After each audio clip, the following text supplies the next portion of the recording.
অনুব্রত মণ্ডলের সঙ্গে সৌজন্যে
মানুষ আসছে, তারা তো খুশি যে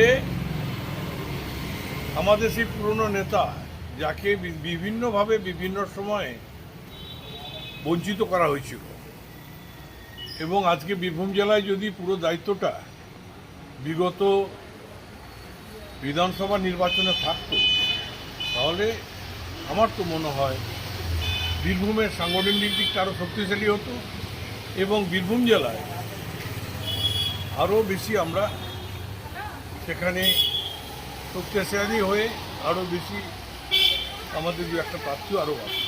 তাহলে কি অনুব্রত মণ্ডলকে জেলা সভাপতি থেকে সরিয়ে দেওয়াটা কি ভুল হয়েছিল? দেখুন, এটা আমরা বারবার বলেছি, অনুব্রত মণ্ডলকে যখন জেলে পাঠানো হয়, জেল থেকে তখনও কিন্তু আমাদের নেত্রী তখন মমতা ব্যানার্জি বলেছিলেন কেষ্টর জন্য চেয়ারটা ফাঁকা রয়েছে, কিন্তু কেষ্ট ফিরে আসার পরেও সেই জায়গাটা কিন্তু পূরণ করা হয়নি। এছাড়াও আমি তো সেই সময় কনভেনার ছিলাম জেলা, সেখানে আমি নিজে বলেছিলাম অনুব্রত মণ্ডল যখন ফিরে এসেছে তার চেয়ারটা তাকে দেওয়া হোক। এখন আর এরপরে এই কোর কমিটির কোনো দাম থাকে না, কিন্তু সেটাকেও গুরুত্ব দেওয়া হয়। সুতরাং আজকে বীরভূমের মানুষের কাছে তো নিশ্চয়ই একটা নতুনত্ব কিছু আছে, অস্বীকার করে তো লাভ নেই। এবং আজকে এতগুলো এমএলএ আছে, এত এমপিরা আছে, সংগঠনের যারা শক্তিশালী মানুষ তারা আছে, আজকে সবাই আসছে অনুগত মণ্ডল সঙ্গে দেখা করতে। সবাই কি আবার একসঙ্গে কাজ করবে বলে মনে করছেন আপনি? আমার তো বিশ্বাস, কারণ সেই ক্যাপাবিলিটি তার সেই সংগঠন কীভাবে করতে হয় সেটাও জানে। আমরা তো দেখেছি বিগত দিনে। আমি তো 2010টা বছর আমি সভাধিপতি ছিলাম, অনুব্রত মণ্ডলের সহযোগিতা সবসময় ছিল এবং তার অবদান ছিল।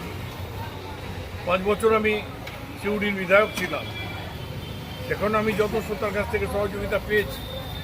সুতরাং সংগঠন কীভাবে করতে হয়, সংগঠন কীভাবে এগিয়ে নিয়ে যেতে হয়, সেটা প্রত্যেকে আর কেউ বেশি জানে কি না আমার জানে না এই বীরভূম জেলাতে।